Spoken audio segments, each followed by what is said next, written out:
Since the 89th Texas legislative session wrapped in Austin, and it won't be long before lawmakers will have to return for a special session. Now, ever since the final gavel, there has been a lot of fallout. North Texas faith leaders are now suing over a new law that requires the Ten Commandments to be on display in every public school classroom. Yeah, Natalie Haddad is live outside of Dallas ISD headquarters. Natalie, they argue that this is unconstitutional.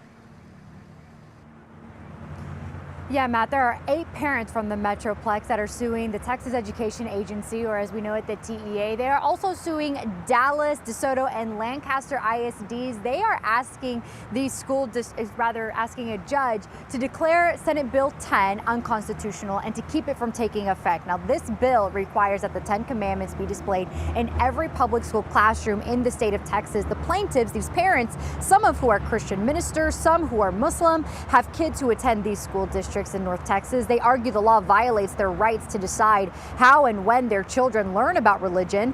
Governor Greg Abbott signed Senate Bill 10 into law just last week. This lawsuit followed 4 days later, though legal challenges were expected and even discussed by lawmakers. That puts schools and school board members and teachers and principals in a tough position to have to defend something that they had no ability to determine.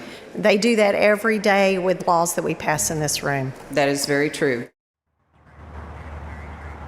Supporters of Senate Bill 10 say the teachings of the 10 Commandments are a part of U.S. history, but a similar law in Louisiana was recently struck down in a court. Now, under Senate Bill 10 here in Texas, it was discussed among lawmakers and agreed upon that should something like this happen, this lawsuit, the state would foot the bill, which means taxpayers, well, they could be footing the bill. I'll send it back to you.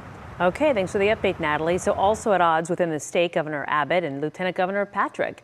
Patrick says he is puzzled by Abbott's move to regulate THC instead of banning it, accusing the governor of trying to legalize the drug.